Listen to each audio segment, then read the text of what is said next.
டிஎம்கேக்குள்ள இன்ஃப்ராஸ்ட்ரக்சரில் ஒரு அன்ரெஸ்ட் இருக்குது. இந்த 1.5 ஆண்டுகளுக்குள்ளாக அவங்க வந்து அதை சரி பண்ணல அப்படின்னா, திருப்பூர்லாம் போனால் ரொம்ப சோபராக இருக்குது. ஒன்றுமே அங்கே வந்து பெரிய அளவில் பிரச்சாரம்லாம் கிடையாது. நாமக்கல் அங்கே வந்து ஒரு முகம் தெரிந்த பொறுப்பாளர், திமுகவினுடைய பொறுப்பாளர் யாருமே இல்லை.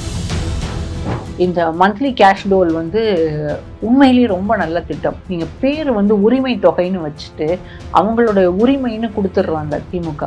ஆனால் அங்கே போய் வெளியிலலாம் போய் பேசும்போது என்னம்மா 1000 ரூபா வந்துச்சா? களத்தில் இப்போ பார்த்தோம் அப்படின்னா அதிமுகவினுடைய பிரச்சாரம் நல்லா தான் இருக்குது, திமுகவினுடைய பிரச்சாரமும் நல்லா தான் இருக்குது. ஆனால் இவங்க 2 பேரையும் விட அண்ணாமலைக்கான பணபலமும் ஆள்பலமும் அங்கே அதிகமாக இருக்குது. ஏன்னா அது வந்து அவங்க பிஜேபியை பொறுத்த வரைக்கும் அது வந்து ஒரு ப்ரெஸ்டீஜியஸ் ஃபைட்டாக பார்க்குறாங்க. நீங்கள் வந்து எல்லா டாட்ஸையும் கனெக்ட் பண்ணி பார்க்கணும் அப்படின்னு நினைக்கிறேன்.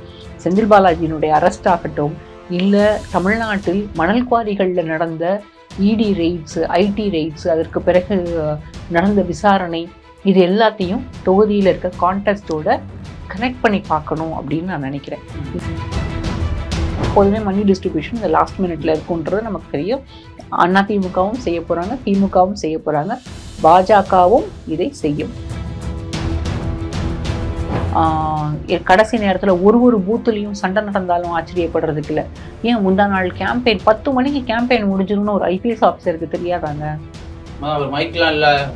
இப்படி கும்பிட்டுட்டு போனாலுமே அது வந்து சட்டப்படி குற்றம். நீங்க வந்து அண்ணாமலை இந்த தொகுதியை ஏன் பார்க்கணும்? எலெக்ஷன் நிப்பாட்டுற அளவுக்கு இல்ல வந்து இல்ல, அதாவது வந்து இல்ல, தனக்கு வெற்றி வாய்ப்பு இல்லை அப்படின்ற போது மொத்தமா எல்லாத்தையும் ஏற்றி வச்சிடலாம்ல. திமுகவும் அதிமுகவும் இதை எப்படி எடுத்துக்கிறாங்க? ஏன்னா அவங்களுக்கு ஒரு ப்ரெஸ்டீஜியஸான ஒரு சீட். இன்னொன்று வந்து சிங்கே ராமச்சந்திரனை பொறுத்த வரைக்கும் அவர் வந்து ஒரு அக்செப்டட் ஃபேஸாக தான் தெரிகிறாராங்க. ஆனால் வேலுமணியினுடைய அந்த கிரிப் வந்து அங்கே இல்லை அப்படின்னு தான் தோணுது. இன்னொன்று வந்து நயினார் நாகேந்திரனுடைய பெரிய பிரச்சனை, அவங்க கட்சிக்குள்ளேயே அவருக்கு எதிராக வேலை பார்க்கக்கூடியவர்கள் அதிகம். இப்போ விருதுநகர்லாம் வந்து பார்த்தீங்கன்னா ராதிகாவும் விஜய் பிரபாகரனும் முக்கியமானவங்களா பார்க்கப்படுறாங்க. விஜயகாந்த் அவர் இல்லை, அவருக்காக ஓட்டு போடலாம் அப்படின்ற ஒரு எண்ணமும் நிறைய பேர் மத்தியில் இருக்கு. ஆனால் மாணிக்கம் தாக்கூருக்கு எட்ஜ் இருக்கு.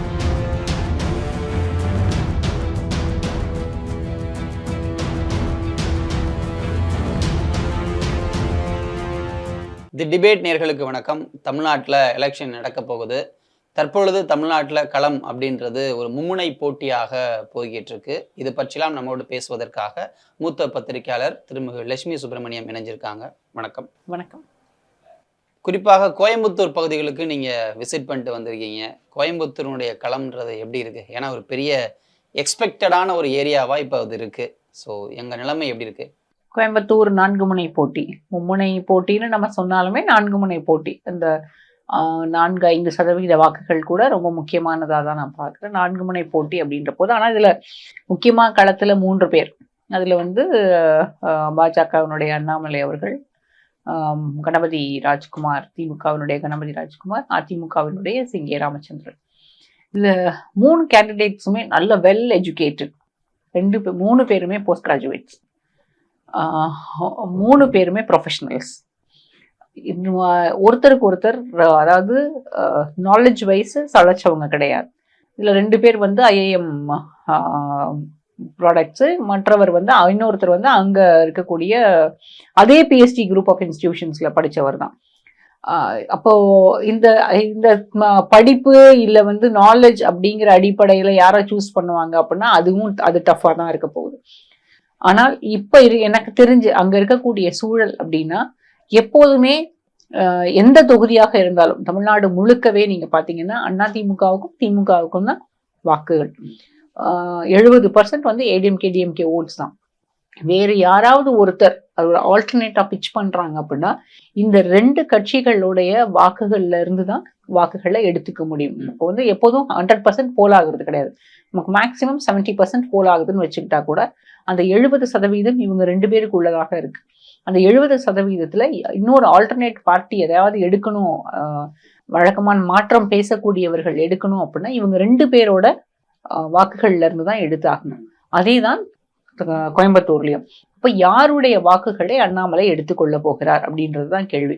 இப்போ வந்து கோயம்புத்தூர் கான்ஸ்டிடுவன்சி முழுக்க இருக்கக்கூடிய சூழல் அப்படின்னு பார்த்தோம்னா, கோயம்புத்தூர்ல 6 அசம்பிளி செக்மெண்ட்ஸ் வருது. ஒன்று சிங்காநல்லூர், கோயம்புத்தூர் சவுத்து, கோயம்புத்தூர் நார்த்து, பல்லடம், சூலூர், 6, அதுக்கப்புறம் கவுண்டம்பாளையம். இந்த 6 தொகுதிகள் வருது.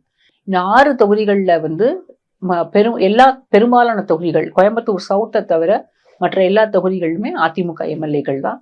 கோயம்புத்தூர் சவுத்துமே வந்து ஒரு வந்து அர்பன் செமி அர்பன் அப்படி கேட்டகரைஸ் பண்ணக்கூடிய ஒரு பகுதி தான். அதுவும் நிறைய எலீட் இருக்கக்கூடியது, அதாவது ஒரு அப்பர் கேஸ்ட் இருக்கக்கூடிய ஒரு தொகுதியாக தான் அது வந்து பார்க்கப்படுது. கோயம்புத்தூர் நார்த்தும் கோயம்புத்தூர் சவுத்துக்கும் ஒருவேளை பிஜேபிக்கு ஃபேவரபிளா இருந்தாலுமே மற்ற தொகுதிகள் எல்லாமே திமுகவுக்கும் அதிமுகவுக்கும் வாக்களிக்கக்கூடிய சூழல் தான். ஏன்னா சூலூர், பல்லடம் நீங்க பாத்தீங்கன்னா அது வந்து ரொம்ப டீப்பான ஏடிஎம்கே பெல்ட். அங்க வந்து இருக்கக்கூடிய அது வந்து கொஞ்சம் ரூரலாகவும் இருக்கும் நிறைய பகுதிகள். அதுல அங்க இருக்கவங்க எல்லாருமே வழக்கமா ரெட்டலைக்கு ஓட்டு போட்டு தான் வந்திருக்காங்க. ஒவ்வொரு தேர்தலையுமே ரெட்டலைக்கு தான் ஓட்டு போட்டிருக்காங்க. இன்னொன்று வந்து நம்ம பேசக்கூடிய இந்த ஏடிஎம்கே ஸ்ட்ராங் மேன், வேலுமணி, அந்த இதெல்லாமே நம்ம எல்லாருமே எப்போதுமே பேசுவோம். ஆனால் களத்துல இப்ப பார்த்தோம் அப்படின்னா அதிமுகவினுடைய பிரச்சாரம் நல்லா தான் இருக்கு, திமுகவினுடைய பிரச்சாரமும் நல்லா தான் இருக்கு. ஆனா இவங்க 2 பேரையும் விட அண்ணாமலைக்கான பணபலமும் ஆள்பலமும் அங்க அதிகமாக இருக்கிறது. ஏன்னா அது வந்து அவங்க பிஜேபியை பொறுத்த வரைக்கும் அது வந்து ஒரு பிரஸ்டீஜியஸ் ஃபைட்டா பாக்குறாங்க. அண்ணாமலை நம்ம ஆரம்பத்திலிருந்தே வந்த கருத்து கணிப்புகள் இல்ல அண்ணாமலைக்கு ஆதரவாகவோ எதிராகவோ பேசக்கூடியவர்கள் எல்லாருமே என்னன்னா அவருக்கு வெற்றி வாய்ப்புகள் அங்க இல்லை அப்படின்னு தான் பேசுறாங்க. ஆனால் இது வந்து தொடக்கத்திலிருந்தே அந்த தொகுதியில கண்டெஸ்ட் பண்ணுங்கிறது அண்ணாமலை அவர்கள் இன்றைக்கு இல்ல, கிட்டத்தட்ட ஓராண்டுக்கு முன்னாலேயே எடுத்த முடிவு அப்படிங்கிறது. அங்க லோக்கல்ல இருக்க பிஜேபி ஆட்கள் கிட்டயோ இல்ல அங்க வந்து அதாவது இந்த சங் பரிவார் அமைப்புகளோட சேர்ந்து இயங்கக்கூடியவர்கள் கிட்டயோ பேசினா அது வந்து வெளிப்படையாக தெரியுது. ஏன்னா இவங்க ரொம்ப சில மாதங்களுக்கு முன்பாகவே வந்து பாரதிய ஜனதா கட்சி தரப்புல அந்த பகுதியில ஒரு சர்வே நடத்தியிருக்காங்க. அதுல வந்து 14% முக்கியமா திருப்பூர், பொள்ளாச்சி, கோயம்புத்தூர் இந்த ரீஜன்ல நடத்தின சர்வேல 14 to 18% வந்து பிஜேபிக்கு ஓட்ஸ் வரும். ஒருவேளை ஒரு விஐபியாக இந்த பகுதியில இருந்தா யாராவது ஒருத்தர் கண்டெஸ்ட் பண்ணாங்க அப்படின்னா அந்த வாக்கு சதவிகிதம் இன்னும் அதிகரிக்கலாம். அப்போ வந்து அண்ணாமலை அப்படின்ற பாப்புலாரிட்டிக்காக ஒரு 3-4% இல்ல அது 5% கூட இருக்கலாம். கிட்டத்தட்ட 22-25% வரைக்கும் வாக்குகள் கிடைக்கும் அப்படின்ற ஒரு நம்பிக்கையில அவங்க வந்து இந்த களத்தை சூஸ் பண்றாங்க. அதனாலதான் அண்ணாமலை வந்து ஆரம்பத்திலேயே பிரஸ் மீட்ல நாங்க வந்து 25% வாக்குகள் பெறுவோம் அப்படின்னு சொன்னது. அப்படிதான் நான் புரிஞ்சுக்கிறேன். இன்னொன்னு, இந்த களத்தை தனக்கு தயார் செய்வதற்காகவே நீங்க வந்து எல்லா டாட்ஸையும் கனெக்ட் பண்ணி பார்க்கணும் அப்படின்னு நினைக்கிறேன்.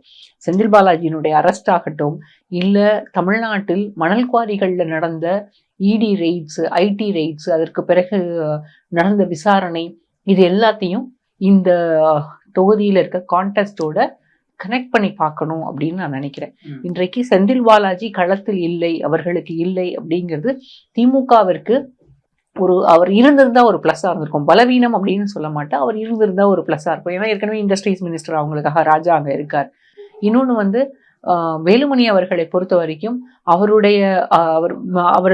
எவ்வளவு வேகமாக இல்ல எப்படி வந்து அதிமுகவில் அவங்க ஒர்க் பண்ணுவாங்களோ அந்த அளவுக்கு கீழே வந்து வேலை நடக்கலையோ அப்படின்ற ஒரு சந்தேகம், ஒரு பயம் வந்து எல்லாருக்குமே இருக்கு. சிங்கே ராமச்சந்திரன் ரொம்ப நல்ல கேண்டிடேட். அதாவது அவர்கிட்ட பேசும்போது அவருக்கு இருக்க அந்த நாலேஜ் டெப்த்தும் அந்த விஸ்டமும் யாருக்குமே இருக்க மாதிரி எனக்கு தெரியல. ஒரு நல்ல கேண்டிடேட். அவருடைய பேச்சு திறன், அவர் வந்த பேக்ரவுண்ட் எல்லாமே வந்து அப்படிப்பட்ட ஒருவர் ஒரு எம்பி ஆகிறது கட்டாயம் ஜனநாயகத்துக்கு நல்லது அப்படின்னு சொல்லுவேன். ஆனால் கணபதி ராஜ்குமாரும் அதுக்கு சளைத்தவர் கிடையாது. கணபதி ராஜ்குமாரை பொறுத்த வரைக்கும் அங்க வந்து அவருக்கு ஒரு கிரவுண்ட்ல ஒரு அக்செப்டன்ஸ் இருக்கு, அந்த கம்யூனிட்டிக்குள்ள ஒரு அக்செப்டன்ஸ் இருக்கு. அதை தாண்டி வந்து அவர் அங்க வந்து ஒரு அந்த தொகுதியவே சேர்ந்தவர். அவர் வந்து பிஎஸ்சியில படிக்கிறார், ஜெயலலிதாவை பத்தி தான் வந்து டாக்டரேட்டும் பண்றாரு. அதனால மேயராகவும் இருந்தவர், ஏற்கனவே அதிமுகவில் இருந்தவர், அமமுகவில் இருந்தவர். இப்போ அதனால அதிமுகவினுடைய ஒர்க்கிங் கல்ச்சரும் அவங்களோட இன்ஃப்ராஸ்ட்ரக்சர் என்னன்றதும் அவருக்கு தெரியும். அவருக்கு திமுகவினுடைய பலமும் பலவீனமும் எல்லாமே அவருக்கு தெரியும். அப்போ வந்து ராஜ்குமாரும் ஒரு சளைத்தவர் அல்ல. ஆனால் அண்ணாமலையும் அதே மாதிரி தான். அண்ணாமலையை பொறுத்த வரைக்கும் நம்ம வெளியில வந்து நிறைய சோஷியல் மீடியால நிறைய பேசுறோம். அண்ணாமலைக்கு தான் வெற்றி வாய்ப்பு, அண்ணாமலை மூலமாக தான், அண்ணாமலை வந்து ஒரு பிராண்டு, பாஜகவினுடைய முகம், எல்லாமே நம்ம பேசினாலும் களத்துல வந்து எதுவுமே இல்லை, அவங்களுக்கு இன்ஃப்ராஸ்ட்ரக்சர் கிடையாது, பார்ட்டி இன்ஃப்ராஸ்ட்ரக்சர் இல்லை, அவங்களால எப்படி வெற்றி பெற முடியும் அப்படின்ற கேள்விகள் எல்லாம் முன்வைக்கப்படுது. ஆனால் எனக்கு அங்க களத்துல பார்க்கும்போது அந்த ஒரு நாள் வந்து அந்த கேம்பெயின்ல பின்னால போகும்போது ஒரு ஆர்கானிக் க்ரௌட் இருக்க தான் செய்யுது. ஒரு இன்ஃபார்ம்டு க்ரௌடுன்னு வைங்களேன். ஒரு ஆர்கானிக் க்ரௌடுன்னு நம்ம என்ன நினைப்போம், வழக்கமாக நான் வந்து ஜெயலலிதாவினுடைய பிரச்சாரம் இல்லை கலைஞருடைய பிரச்சாரம் கிட்டத்தட்ட ஒரு 15 தேர்தல்கள் தமிழ்நாட்டில் வந்து பார்த்துருக்கேன். இப்போ இந்த ஒவ்வொரு தேர்தல்லையுமே அவங்க கேம்பெயின் வெஹிக்கிள் வருதுன்னா ஜெயலலிதாவை பார்க்கும்போது அவங்க வந்து வேண்டான்னு நினைக்கும் போது அவங்கள திட்டின காலமும் உண்டு. அவங்க வேணும்னு நினைக்கும் போது அவங்கள வந்து கொண்டாடின நேரம். அதாவது அந்த ஆர்கானிக்கா ஒரு க்ரௌட், அதுவும் விமன் க்ரௌடு வந்து அந்த அம்மாவை பார்த்தோம், அந்த அம்மா அப்படி இருக்காங்க, சிவப்பா இருக்காங்க, நீ பாத்தியா நான் பாத்தியா அப்படின்ற அந்த ஒரு உற்சாகம் வந்து அந்த க்ரௌடில் தெரியும். கலைஞர் பேசும்போது அவர் இது பேசினார் அது பேசினார் அப்படின்ற அந்த உற்சாகமும் தெரியும், இல்லை வந்து எதிர்ப்பும் தெரியும். ஆனால் இங்க வந்து கோயம்புத்தூர்ல ஒரு இன்ஃபார்ம்டு க்ரௌட், அவர் வந்து ஒரு இடத்துல பிரச்சாரம் பண்ண போறார் அண்ணாமலை அப்படின்னா அந்த பிரச்சாரம் வேனுக்கு பின்னால வேனை சுத்தி நிற்கக்கூடிய நிறைய பேர் இருக்காங்க. ஆனா அந்த தெருவுல இருக்க அந்த வீடுகளுக்குள்ள இருந்தெல்லாம் வந்து கவனிக்கிறாங்க. இப்போ வந்து உள்ள இருந்து இப்போ என்னன்னா நிறைய பேர் வெளியில வரமாட்டாங்க, யாரோ பிரச்சாரம் பண்ணிட்டு போறாங்க நமக்கு என்ன அப்படின்ற ஒரு நிலை இருக்கும். ஆனா வெளியில வந்து கவனிக்கிறாங்க. ஒருவேளை அது இன்ஃபார்ம்டு க்ரௌடா கூட இருக்கலாம், இல்ல ஆர்கானிக்காவும் இருக்கலாம். எனக்கு தெரிஞ்சு அது இன்ஃபார்ம்டு க்ரௌட் நான் புரிஞ்சுக்கிட்ட வரைக்கும். ஆனா அவங்க எல்லாருக்குமே ஒரு ஹாப்பினஸ் தெரியுது முகத்துல. அந்த இன்ஃபார்ம்டு க்ரௌட்ல ஒரு பகுதிகளில் பெண்கள் அதிகமாக இருக்காங்க.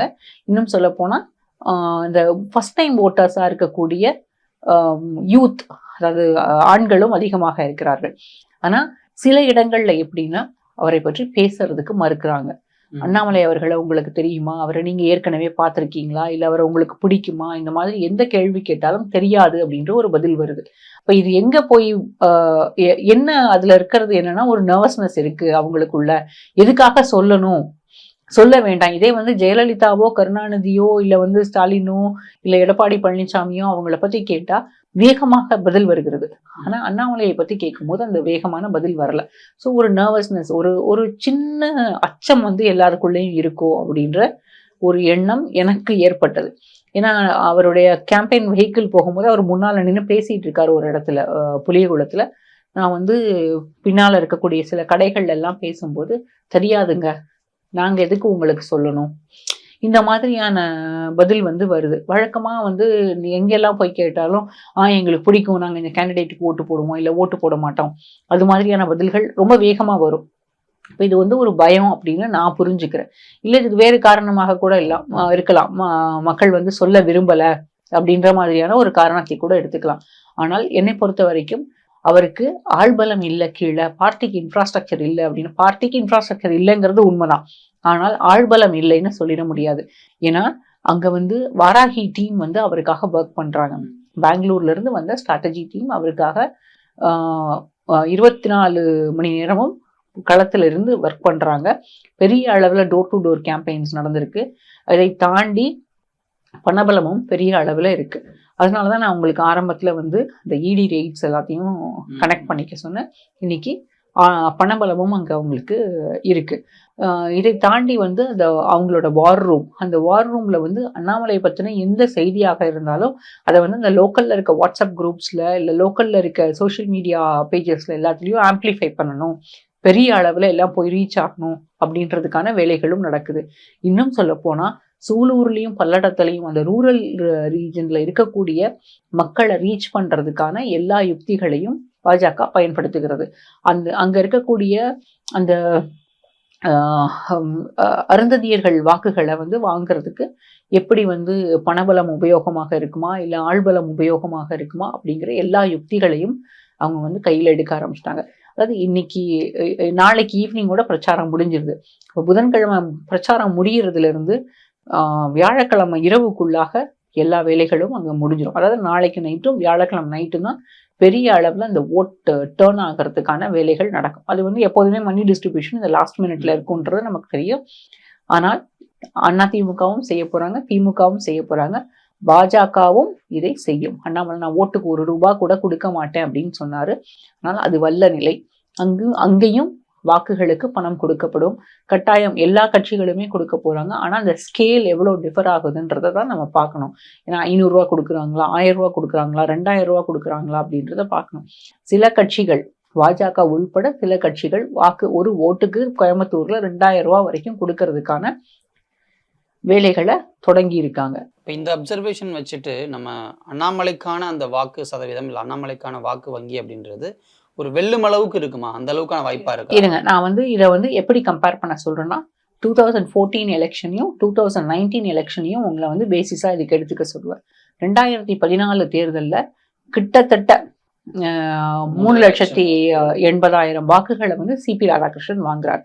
2019 தேர்தலையும் அவர் வாங்கின வாக்குகள் கிட்டத்தட்ட 4 லட்சம் ஓட்டு. ஆனா 2019 அதிமுகவோட கூட்டணியில இருக்காங்க. அதனால நீங்க அதை ஒதுக்கி வச்சிருங்க. அப்ப அது அதிமுகவுக்கு அந்த வாக்குகள் போயிரும் அப்படின்னு நம்ம விட்டுறலாம். ஆனால் 2014 அவங்க வாங்கின வாக்குகள், 2014 இருந்த நிலை என்னன்னா, காங்கிரஸ் திமுக கூட்டணி இல்லை, அவங்களுக்குள்ள அந்த ஒற்றுமையும் இல்லை. காங்கிரஸுக்கும் திமுகவுக்கும் எதிரான ஒரு மிகப்பெரிய ஆன்டி இன்கம்பன்சி இருந்துச்சு.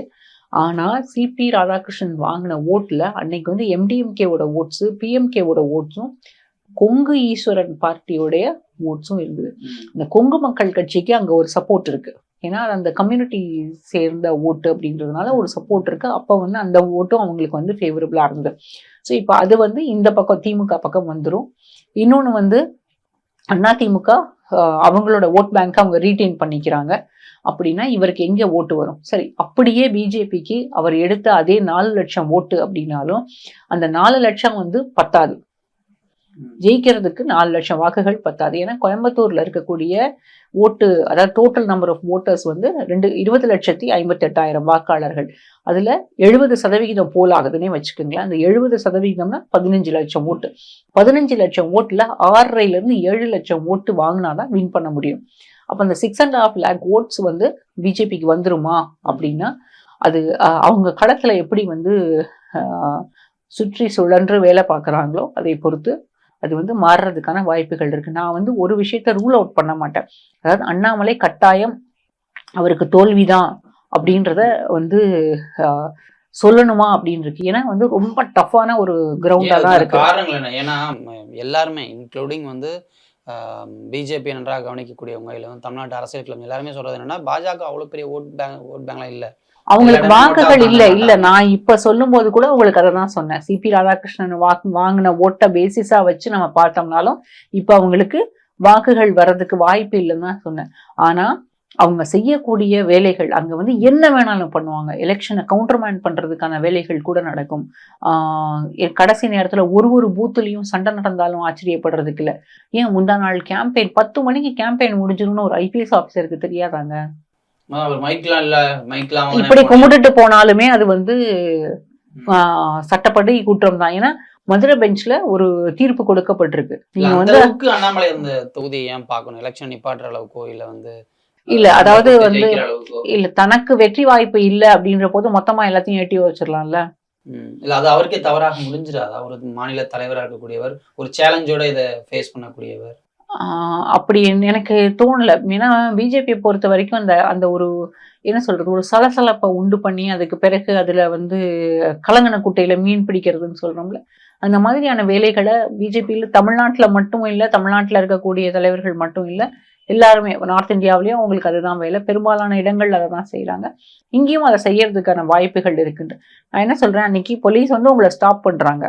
10 மணிக்கு மேல நீங்க பிரச்சாரம் செய்யக்கூடாதுன்னு வழக்கு போடுவேன்றாங்க. இதே மற்ற கட்சியினராக இருந்தாலும், சார் கொஞ்சம் ப்ளீஸ் விட்டுருங்க, முடிஞ்சிருச்சு, நாங்க கிளம்பிடுறோம் அப்படின்னு சொல்லிட்டு கிளம்பிடுவாங்க. இது மாதிரி யாரும் நின்று ஆர்கியூ பண்ண மாட்டாங்க. அவர் ஐபிஎஸ் ஆஃபீஸரா இருந்தவர். அதாவது போலீஸ்க்கான வேலை என்ன, அவங்க என்ன செய்ய முடியும், அவங்களோட லிமிட்ஸ் என்ன, அதை தாண்டி அவங்க போறாங்களா இல்லையா எல்லாமே அவருக்கு தெரியும். இருந்தும் அவர் அதை செய்யறாரு அப்படின்னா, அப்போ அந்த அந்த சலசலப்பை உண்டு பண்ணிக்கிட்டே இருக்கணும் அப்படின்னு நினைக்கிறாரு. ரெண்டாவது, அண்ணாமலையை பொறுத்த வரைக்கும் நம்ம எல்லாரும் அதாவது நாம மட்டும் கிடையாது, பெரும்பாலானவர்கள் இந்த அரசியலை உற்று நோக்கக்கூடியவர்கள் எல்லாம் பேசுறது ரொம்ப டிஸ்மிஸ் பண்ணிடுறாங்க. இல்ல அவரால் ஒன்றும் பண்ண முடியாது, அவர் அவர் வந்து வெற்றி பெற முடியாது, இல்ல அவர் வந்து ஒரு ஜோக்கர், அந்த மாதிரியான வார்த்தைகள் எல்லாம் சொல்லி அப்படி டிஸ்மிஸ் பண்றாங்க. அப்படி வந்து டிஸ்மிஸ் பண்ணணும், டிஸ்கிரெடிட் பண்ணணும்ன்ற அவசியம் பண்ணணும்னு நான் நினைக்கல. ஏன்னா அங்க அவருக்கான ஒரு ஒரு க்ரௌட் இருக்கு. அந்த க்ரௌட்ல ஒர்க் பண்ணக்கூடிய ஆட்கள் வெளி மாநிலங்கள்ல இருந்து வந்து கூட ஒர்க் பண்றாங்க. நான் வந்து அந்த கூட்டத்துல யூபியிலேருந்து யூபி சீஃப் மினிஸ்டரோட ஃபேமிலி மெம்பர்ஸு அவருடைய எக்ஸ்டெண்டட் ஃபேமிலி, அந்த மாதிரி அவருக்கு தெரிஞ்சவங்க வந்து அந்த க்ரௌடில் இருக்கக்கூடியவங்களை பார்த்து, அதே மாதிரி ஆந்திராவில் சந்திரபாபு நாயுடுனுடைய உறவினர்கள், இல்லை வந்து அவருக்கு அந்த மாதிரியான ஆட்கள் அங்கே ஒர்க் பண்ணுறத பார்த்தேன். ஏன்னா அது வந்து தெலுங்கு ஸ்பீக்கிங் பீப்புள் மத்தியில் அவங்களால இன்ஃப்ளூயன்ஸ் பண்ண முடியும் அப்படின்ற ஒரு எண்ணம் இருக்கிறது. ஏன்னா சிங்கே ராமச்சந்திரனை பொறுத்த வரைக்கும் அவர் வந்து அந்த நாயுடு ஓட்ஸ் எல்லாம் பெரும்பாலும் அவருக்கு கன்சாலிடேட் ஆயிரும். ஏன்னா அங்கே இருக்க கம்மவார் நாயுடு யூஸ்வலாக அந்த கேண்டிடேட் வந்து ஒரு நாயுடு கேண்டிடேட்டாக இருந்தால் கண்டிப்பாக ஓட்டு போடுவாங்க. இன்னொன்று வந்து கவுண்டர் கம்யூனிட்டி அப்படின்ற போது அண்ணாமலைக்கு அது அட்வான்டேஜஸாக இருக்கும் அப்படின்னு நம்ம நினைச்சாலுமே அது அண்ணாமலைக்கு பெரிய அளவில் அட்வான்டேஜாக இருக்கிறதுக்கான வாய்ப்பு இல்லை. ஏன்னா இவர் வந்து வெளியூர்ல இருந்து இங்கே வந்தவராக தான் பார்க்கப்படுறாரு. இன்னமும் அவர் வந்து லோக்கல் கேண்டிடேட், அதாவது தொகுதியை சேர்ந்தவராக பார்க்கப்படலை. கணபதி ராஜ்குமாருக்கு அந்த அட்வான்டேஜ் இருக்கு. அந்த லோக்கல் கம்யூனிட்டி, அந்த வெள்ளாள கவுண்டர் மத்தியில் இருக்கக்கூடிய தங்களுடைய பகுதியை சேர்ந்தவர் அப்படின்ற ஒரு அட்வான்டேஜ் இருக்கு. பட் நான் வந்து அண்ணாமலையே திரும்பவும் சொல்றேன், அவருக்கு ப்ளஸ் பாயிண்ட்ஸ் எதுவுமே இல்லை, அவரால் தோத்து போயிடுவார், அவருக்கு வாய்ப்பு இல்லை அப்படின்னு டிஸ்மிஸ் பண்ணணும்னு நினைக்கல. ஏன்னா அந்த கூட்டத்துல வந்து அவர் இல்ல, அதாவது வந்து அவருடைய கேம்பெயின்ல ஒரு பெரிய எனர்ஜி இருக்கு. அவர் லேட்டா வராரு, கிட்டத்தட்ட 2-3 மணி நேரம் லேட்டா வராரு கேம்பெயினுக்கு. வந்தோன்னா முதல்ல மைக் எடுத்து மக்கள் எல்லாரும் என்னை மன்னிச்சுக்கணும், நான் வந்து உங்களை எல்லாரும் காக்க வச்சதுக்காக மன்னிப்பு கேட்டுக்கிறேன், எனக்கு வந்து வர இடங்கள்ல எல்லாம் கூட்டம் அதிகமா இருந்ததுனால நான் வந்து உங்களை சந்திக்க வர்றதுக்கு நேரம் ஆயிட்டது அப்படின்ற மாதிரி பேசுறாரு. அதை வந்து மக்கள் அக்செப்ட் பண்ணிக்கிறாங்க. ஏன்னா அந்த சில நேரங்கள்ல என்ன ஆகும்னா, அந்த லேட் ஆகும்போது நிறைய பேர் வெளியில போயிடுவாங்க, இருக்க மாட்டாங்க. ஆனா இங்க வந்து அந்த கேம்பெயின்ல அந்த எனர்ஜி இருக்கு. அது வந்து அவருக்கு ஒரு ப்ளஸ்ஸாக தான் இருக்கும்னு நான் நினைக்கிறேன். மேபி இந்த எலெக்ஷனுக்கு வந்து அவர் நினைக்கக்கூடிய அளவுக்கு, வெற்றிக்கு கொடுக்கக்கூடிய அளவுக்கு ஓட் பர்சன்டேஜோ இல்லை ஓட் ஷேரோ வரலன்னா கூட அடுத்த எலெக்ஷன்ல அவருக்கு வந்து அது உபயோகமா இருக்கலாம். இல்லை அவர் வந்து கட்சியினுடைய மாநில தலைவராக தொடர்றதுக்கு கூட அது வந்து அந்த ஏற்படுத்தி கொடுக்கும் அப்படின்னு நான் நினைக்கிறேன். இப்போ அண்ணாமலை இவ்வளவு ஒரு ஃபீல்டு ஒர்க் பண்றாரு, அண்ணாமலைக்காக நிறைய பேர் வேலை பார்க்குறாங்கன்றப்போ திமுகவும் அதிமுகவும் இதை எப்படி எடுத்துக்கிறாங்க? ஏன்னா அவங்களுக்கு ஒரு ப்ரெஸ்டீஜியஸான ஒரு சீட். ஆமா, திமுக வந்து இன்னைக்கு தான் வந்து அவர் கணபதி ராஜ்குமார் வந்து அவங்களுக்கு அந்த கோயம்புத்தூருக்கான ஒரு மேனிஃபெஸ்டோ ரிலீஸ் பண்ணியிருக்காரு. அவங்க வந்து கோவை ரைசிங் அப்படின்னு ஏதோ ஒரு இது கூட ரிலீஸ் பண்ணியிருக்காங்க. ஆமா, திமுக வந்து ஆன மட்டும் அவங்களுக்கு சாதகமா அந்த தொகுதியை வந்து எப்படி மாற்ற முடியும் அப்படின்றதுக்கு பாக்குறாங்க.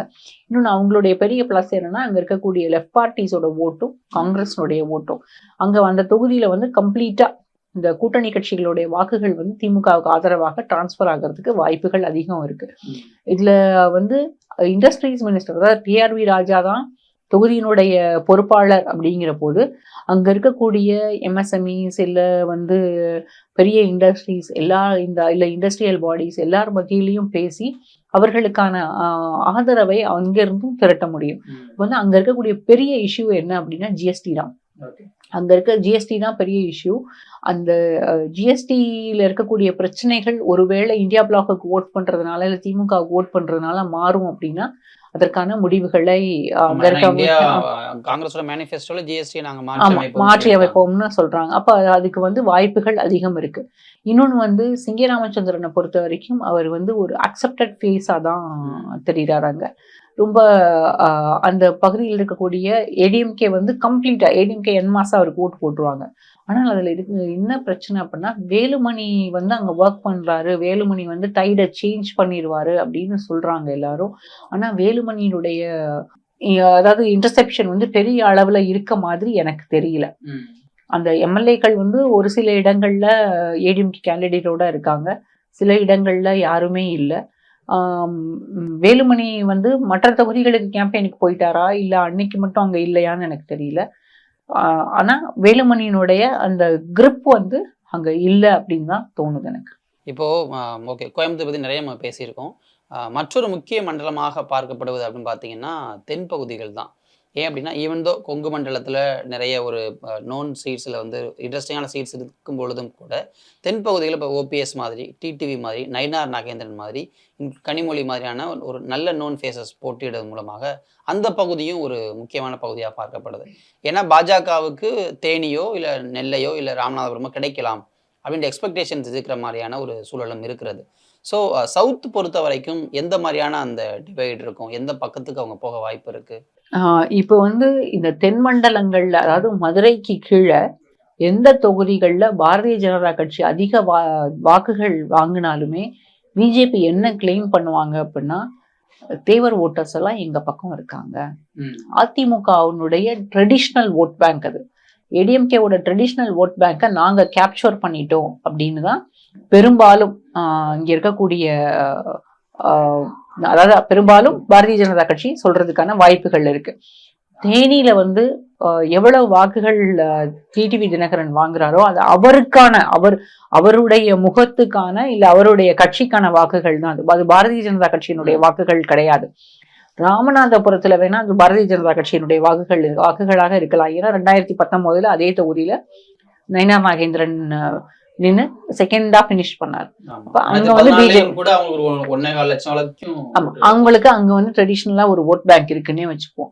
ஆனால் ஓபிஎஸ்க்கு அங்க வந்து நிறைய சிக்கல் இருக்கு. நிறைய ஓபிஎஸ் கண்டெஸ்ட் பண்றாங்க ஒண்ணு, இன்னொன்னு வந்து அந்த சின்னம், இது ரெண்டுமே அவருக்கு நிறைய சிக்கல்கள் இருக்கு. திருநெல்வேலியை பொறுத்த வரைக்கும் நயினார் நாகேந்திரனுக்கு வாய்ப்பு இருந்தாலுமே அங்க இருக்க அந்த கிறிஸ்டியன் நாடாஸ், மற்றபடி நாடார்கள் பெரிய அளவுல வந்து அவரை ஏத்துக்க மாட்டாங்க அப்படின்ற ஒரு இதுதான் இருக்கு. திருநெல்வேலியும் போயிருந்த அவர் நயினார் நாகேந்திரனையும் சந்திச்ச கங்கை குண்டான்ல இருந்து கொஞ்சம் ஒரு சில பகுதிகள் வந்து அவருடைய கேம்பெயின்ல போக முடிஞ்சது. அங்க வந்து எல்லாரும் வந்து அவரை அக்செப்ட் பண்ணிக்கிறாங்க. அவர் வந்து அங்க இருக்கக்கூடிய மக்கள் மத்தியில அவரும் ஒருவராக தான் பார்க்கப்படுறார். திருநெல்வேலி அவருடைய தொகுதி அப்படின்றதுனாலையும். ஆனால் அவருக்கு அங்க என்ன அப்படின்னா, இப்போ வந்து இவர் காங்கிரஸ் கேண்டிடேட் வந்து ராபர்ட் ப்ரூஸ் ஒரு கிறிஸ்டியன் நாடார் அப்படின்றதுனால அவருக்கு ஒரு எட்ஜ் இருக்கிறதா தான் பார்க்கப்படுது. இன்னொன்னு வந்து நயினார் நாகேந்திரனுடைய பெரிய பிரச்சனை, அவங்க கட்சிக்குள்ளேயே அவருக்கு எதிராக வேலை பார்க்கக்கூடியவர்கள் அதிகம். அந்த இப்போ வந்து இந்த கேஷ் ஃபார் ஓட்ஸ் அப்படின்னு அந்த பணம் பிடிப்பட்டது, அதற்கு பிறகு வந்த விசாரணை, அந்த வழக்குகள் எல்லாமே அவருக்கு ஒரு நெகட்டிவ் இமேஜை கொடுக்கறதுக்கு வாய்ப்புகள் இருக்கு. ஏன்னா அவருடைய பார்ட்டியில என்னன்னா, மற்றவங்களை விட கட்சியினுடைய மாநில தலைமையவோ இல்ல மற்ற லீடர்ஸையோ தாண்டி இவர் அதிகமான வாக்குகளை வாங்கிடுவாரு அப்படின்ற ஒரு எண்ணம் இருந்ததுனாலதான் அவருக்கு எதிராக இந்த மாதிரியான சூழ்ச்சிகள் செய்யப்பட்டதாக அங்க இருக்கக்கூடிய அவங்க கட்சிக்காரங்களே நினைக்கிறாங்க. நயினார் நாகேந்திரனை பொறுத்த வரைக்கும் அவர் வந்து அங்க ஒரு ரொம்ப பாப்புலரான ஒரு ஃபேஸு. அவர் வந்து வெற்றி பெற்றாலும் இல்லைனாலும் அவருடைய வாக்குகள் வந்து அதிகம், நல்ல ஒரு கிட்டத்தட்ட ஒரு 4 lakh ஓட்ஸ் மேலதான் அவர் வந்து அங்க வாங்க போறார். அதுக்கு குறைவாக இருக்கும்னு நான் நினைக்கல. அது வந்து அவருக்கு ஒரு பெரிய பிளஸ்ஸா தான் இருக்கும். நயினார் நாகேந்திரனை பொறுத்த வரைக்கும் இது இல்லை அப்படின்னா எம்எல்ஏ பதவி, ஏற்கனவே இருக்கக்கூடிய எம்எல்ஏ பதவி தொடரதான் போகுது. கனிமொழிக்கு வந்து அவங்க மார்ஜின் வந்து பெரிய அளவில் இன்க்ரீஸ் ஆகும்னு நினைக்கிறேன். ஏன்னா எதிர்த்தரப்புல நிற்கக்கூடியவங்க வந்து நோன் ஃபேஸஸ் யாருமே கிடையாது. ரெண்டாவது அந்த வெள்ளம் வந்த பாதித்த நேரங்கள்ல களத்துல இருந்தாங்க, யார் கேட்டாலும் ரீச்சபிளா இருந்தாங்க. அதிகாரிகள் கிட்ட இருந்து களத்துல இருந்து தகவல்களை வாங்கி அதிகாரிகள் கிட்ட சொல்லி அந்த அதிகாரிகள் அதை வந்து செயல்படுத்த வைக்கிற வரைக்கும் அங்க இருந்து பார்த்துக்கிட்டாங்க அப்படின்ற ஒரு நம்பிக்கை மக்கள் மத்தியில இருக்கு. அந்த வெள்ள பாதிப்புகள் வந்து இன்னும் தொகுதி முழுக்க பேசப்பட்டாலுமே கனிமொழி அப்படின்னா அவங்க வந்து நமக்காக நிற்பாங்க, நமக்காக பணி செய்யக்கூடியவராக இருப்பார் அப்படின்னு தென் மாவட்டம், அதாவது தூத்துக்குடி முழுமைக்கும் அந்த ஒரு நிலைமை இருக்காது. கன்னியாகுமரியை பொறுத்த வரைக்கும் விஜய் வசந்த் ரீட்டைன் பண்றாருன்னு தான் நினைக்கிறேன். ஏன்னா பொன் ராதாகிருஷ்ணனுடைய பாப்புலாரிட்டி வந்து 2014 அப்புறமே அங்க வந்து ஒரு பெரிய சரிவை சந்திச்சு.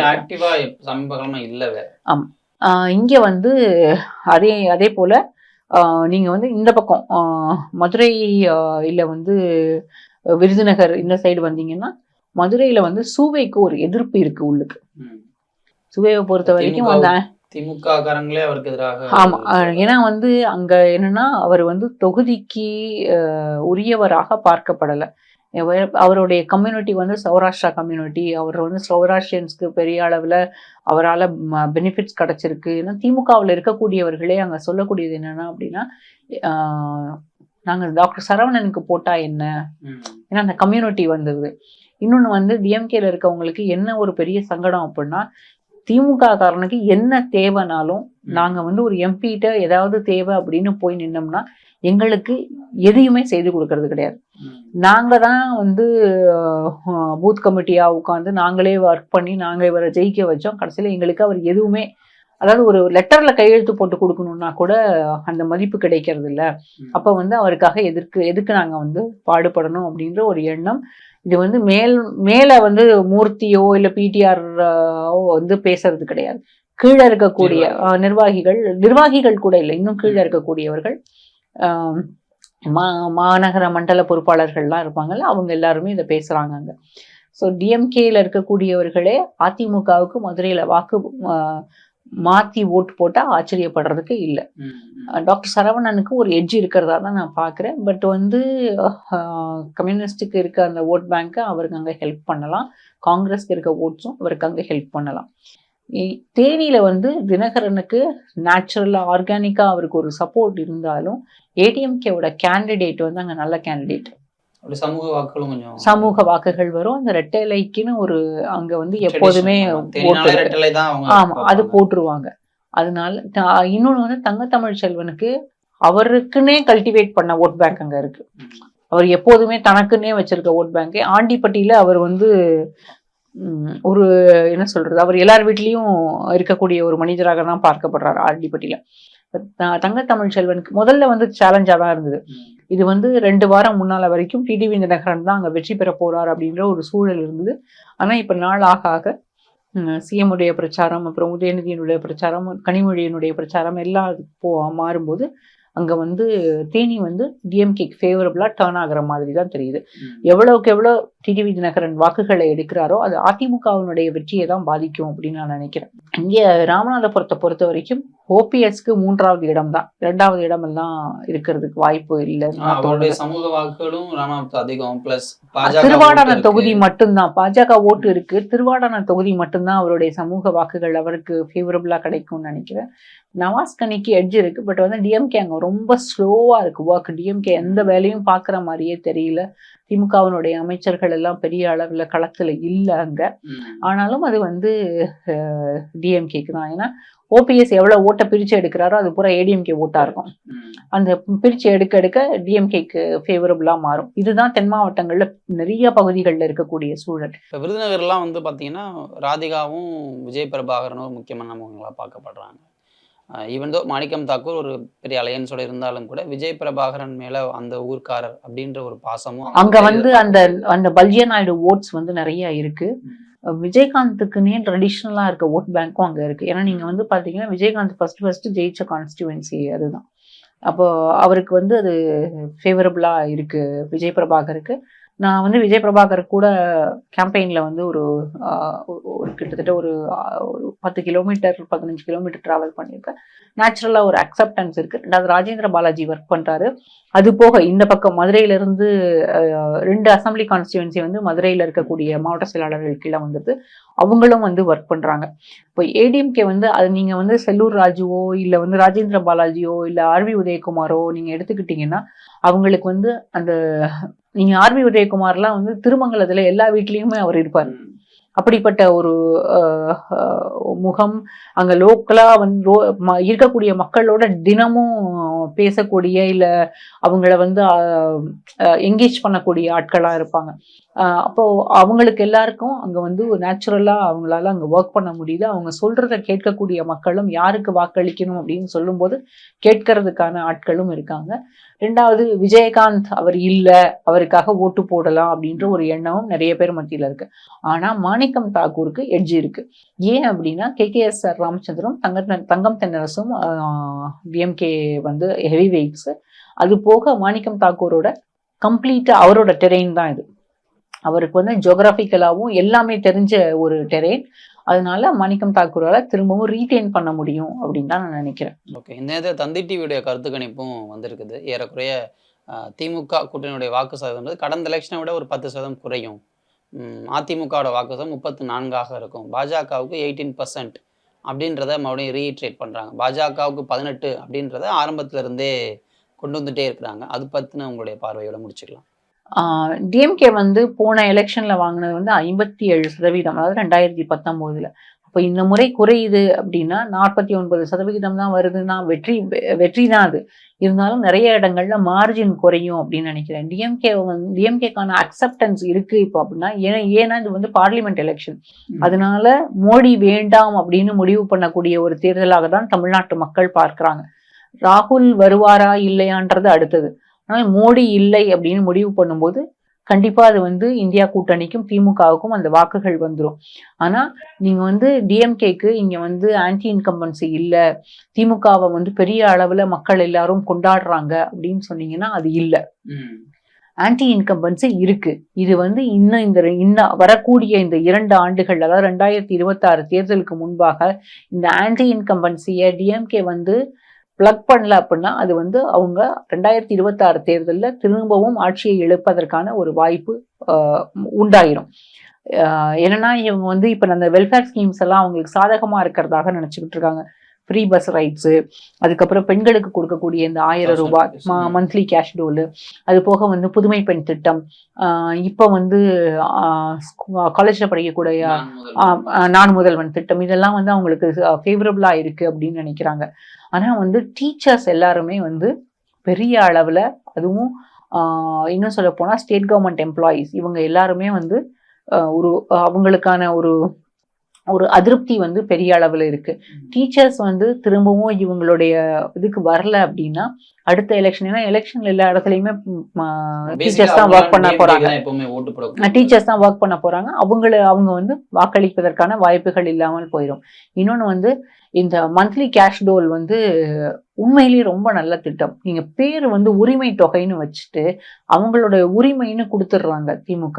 ஆனா அங்க போய் வெளியில எல்லாம் போய் பேசும்போது என்னம்மா 1000 ரூபாய் வந்துச்சா, அந்த கேட்கும் போது அந்த டிக்னிட்டி, அந்த உரிமையை தான் நீங்க வந்து ஒரு மாதிரி அதை வந்து கேவலப்படுத்துற மாதிரியான ஒரு டோன் வந்துருது. அப்ப இந்த 1000 ரூபாய் கொடுத்துட்டு இதை வந்து நீ வாங்கினியா, அதுக்கு வந்து நீ சோப்பு வாங்கினியா, சீப்பு வாங்கினியான்னு கேட்கும்போது அதை சொல்லி காட்டும் போது அந்த அவங்களுடைய டிக்னிட்டியை நீங்க டச் பண்றீங்க. அது வந்து பெரிய அளவுல பாதிப்பை உண்டு பண்ணும். இன்னொன்னு வந்து ஃப்ரீ பஸ் வந்து எல்லாருக்கும் ஃப்ரீ பஸ்ல போறதுக்கு விருப்பம் தான். 2 காரணம். ஒண்ணு வந்து போதுமான அளவுக்கு ஃப்ரீ பஸ் வர்றது கிடையாது. நீங்க எந்த ரூரல் ஏரியாஸ்ல போய் பார்த்தீங்கன்னாலும் வெள்ள வண்டின்னு சொல்லுவாங்க. வர்றது வந்து அரை மணி நேரத்துக்கு இல்லை 1 மணி நேரத்துக்கு ஒன்று தான் வரும் பெரும்பாலான இடங்கள்ல. சில இடங்கள்ல வந்து ஒரு நாளைக்கு 3 வண்டி 4 வண்டி தான் வரும். இன்னொன்று வந்து அந்த பஸ்ஸில் ஏறின உடனே அந்த கண்டக்டரு, ஏமா ஓசி பஸ் தானே, அந்த பக்கம் போய் உட்காருமா அப்படின்னு, அதாவது அந்த டோன் வந்து அவங்கள மதிக்காத ஒரு டோன், அந்த ரெஸ்பெக்ட் கிடைக்க மாட்டேங்குது அப்படின்ற ஃபீல் வந்து எல்லா பெண்கள் மத்தியிலையுமே இருக்கு. இப்போ வந்து ராமநாதபுரத்துலயோ சிவகங்கையிலையோ இல்லை வந்து தேனிலையோ போய் பார்த்தா கண்டக்டர் எல்லாம் எங்களை அவமானப்படுத்துறாங்க. எதுக்காக நாங்கள் வந்து இந்த ஓசி பஸ்ல போகணும், எங்களுக்கு அது வேண்டாம், நான் காசு கொடுத்தே போயிட்டு போறேன். அந்த டிக்னிட்டியை திரும்ப திரும்ப டச் பண்ணக்கூடிய இடங்களை வந்து இவங்க பிளக் பண்ணல அப்படின்னா இது வந்து இவங்களுக்கு நெகட்டிவா தான் போய் முடியும். எவ்வளவு தூரம் திமுக வந்து ஒர்க் பண்ணாலுமே, கீழே ஒர்க் பண்ணாலும், எவ்வளவு தூரம் மக்களுக்கு அதை எடுத்துட்டு போனாலும் அது வந்து பெரிய சங்கடத்துல தான் போய் முடியும். இன்னொரு பெரிய பிரச்சனை திமுகவுக்குள்ள என்ன இருக்கு அப்படின்னா, திமுகவில் மேல அமைச்சர்கள் இல்ல மாவட்ட செயலாளர்கள், அதுக்கு அடுத்த நிலையில இருக்கக்கூடிய கட்சி பொறுப்புல இருக்கக்கூடியவர்கள், அப்படி அவங்களுக்கு எல்லாருக்கும் அவங்களால கட்சியில ஆட்சியில இருக்கிறதுனால கிடைக்கக்கூடிய லாபம் வந்து கீழே இருக்கக்கூடிய அடிமட்டத்தில் இருக்கக்கூடிய, நான் வந்து தொண்டர்களை சொல்லல, ரேங்க் அண்ட் ஃபைல சொல்லல, அதாவது 3rd 4th ரேங்க்ல இருக்கக்கூடிய பொறுப்புல இருக்கக்கூடியவர்கள் இருப்பாங்கல்ல, அவங்களுக்கெல்லாம் யாருக்குமே எந்த பலனும் கிடைக்கவில்லை அப்படின்ற ஒரு எண்ணம் இருக்கு. டிஎம்கேக்குள்ள அந்த இன்ட்ரா பார்ட்டிக்குள்ள, அதாவது அந்த இன்ஃப்ராஸ்ட்ரக்சர்ல ஒரு அன்ரெஸ்ட் இருக்கு. அந்த அன்ரெஸ்டும் இந்த 1.5 ஆண்டுகளுக்குள்ளாக அவங்க வந்து அதை சரி பண்ணல அப்படின்னா அடுத்த தேர்தலில் யாருமே ஒர்க் பண்ண மாட்டாங்க. ஜெயிச்சா என்ன கிடைக்க போகுது, யாரோ ஜெயிக்கிறதுக்கு நான் ஏன் ஒர்க் பண்ணும் அப்படின்னு. ஏன்னா மதுரையில வந்து அது கண்ணுக்கு எதிராகவே தெரியுது. சூவே ஜெயிக்கிறதுக்காக நாங்க எதுக்கு ஒர்க் பண்ணோம். கரூர்லயும் அது பிரச்சனை இருக்கு. ஆனா கரூர்ல வந்து செந்தில் பாலாஜி இல்லாத நேரத்துல நம்ம ஒர்க் பண்ணி தான் ஆகணும். நமக்கு வந்து இன்ஸ்ட்ரக்ஷன்ஸ் கொடுக்கப்பட்டிருக்கு, அதனால வேலை செய்யணும் அப்படின்ற ஒரு எண்ணம் வந்து அவங்களுக்குள்ள இருக்கு. களத்துல அவங்கள செந்தில் பாலாஜியினுடைய ஆட்களை அங்க பார்க்க முடியுது. ஆனால் மதுரையில வந்து அது இல்ல. திண்டுக்கல்ல வந்து ஐப்பெரியசாமியினுடைய ஆட்கள் வந்து ஒர்க் பண்றாங்க, பெரிய அளவுல ஒர்க் பண்றாங்க, கம்யூனிஸ்டா இருந்தாலும் ஒர்க் பண்றாங்க. திருப்பூர்லாம் போனா ரொம்ப சோபரா இருக்கு. ஒண்ணுமே அங்க வந்து பெரிய அளவுல பிரச்சாரம்லாம் கிடையாது. நாமக்கல் அங்க வந்து ஒரு முகம் தெரிந்த பொறுப்பாளர், திமுகவினுடைய பொறுப்பாளர் யாருமே இல்ல. கொங்கு மக்கள் கட்சிக்கு அங்க வந்து ஒர்க் பண்ணக்கூடிய ஆட்கள், திமுகவினுடைய ஆட்கள் ரொம்ப குறைவு. அவங்க வந்து வெளியில இருந்து ஏதோ டீம் கூட்டிட்டு வந்து கொங்கு மக்கள் கட்சி அங்க ஒர்க் பண்றாங்க. ஈரோடும் அதே மாதிரி தான் இருக்கு. கிருஷ்ணகிரி, தருமபுரிலாம் கேண்டிடேட்டை தேடி கண்டுபிடிக்கிறதே பெரிய வேலை. அங்க வந்து பெரிய அளவுல வேலை எதுவுமே நடக்கல. இந்த மாதிரியான இடங்கள்ல அவங்களுக்கு இந்த தேர்தல் பெரிய வெற்றி வாய்ப்பு கொடுத்துரும். ஏன்னா அதிமுக வந்து கடைசி 2 நாட்கள்ல வந்து எந்த அளவுலையும் ஃபீல்டுல இருக்க மாட்டாங்க அப்படின்ற போது இது வந்து டிஎம்கே ஃபேவரபுளான ஒரு எலெக்ஷனா இருக்கும். இன்னொன்னு வந்து திமுகவை பொறுத்த வரைக்கும் இப்போ வந்து கூட்டணியோட சேர்ந்துதான் 49%. ஆனால் கூட்டணி இல்லாம வெறும் தேமுதிகவும் எஸ்டிபிஐயும் மட்டும் வச்சு 34% வாக்குகளை எடப்பாடி பழனிசாமி வாங்கிறார் அப்படின்னா தமிழ்நாட்டுல மிகப்பெரிய கட்சி அதிமுகவாக தான் இருக்கும். அது வந்து டிஎம்கேக்கு சவால். ஏன்னா இவங்க 21 தொகுதியில தான் போடுறாங்க. அப்ப இவங்களோட ஓட் பர்சன்டேஜ், டிஎம்கேவோட ஓட் பர்சன்டேஜ் கம்மியா தான் இருக்கும். அவங்களுக்கு பெரிய அளவுல ஓட் பர்சன்டேஜ் இருக்கும். ஏன்னா கிட்டத்தட்ட 34 தொகுதியில கண்டெஸ்ட் பண்றதுனால டிஎம்கேவோட சேலஞ்சஸ் அதிகம். இந்த எலெக்ஷன் ஜெயிச்சிடலாம், ஆனா அடுத்த எலெக்ஷனுக்குள்ள பார்ட்டியில இருக்கக்கூடிய அந்த இன்ட்ரா பார்ட்டி ஃபியூட் எல்லாத்தையும் கரெக்ட் பண்ணணும். இன்னும் வந்து வெல்ஃபேர் ஸ்கீம்ஸ்ல இருக்கக்கூடிய இந்த சின்ன சின்ன இஷ்யூஸ் எல்லாத்தையும் அவங்க வந்து சரி பண்ணலை அப்படின்னா 2026 பெரிய சேலஞ்சா இருக்கும் அவங்களுக்கு. கண்டிப்பா என்ன நடக்குது அப்படின்றத நம்ம பொறுத்திருந்து பார்க்கலாம். இவ்வளவு நேரம் உங்களுடைய நேரத்தை ஒதுக்கி கருத்துக்களை பகிர்ந்து நன்றி.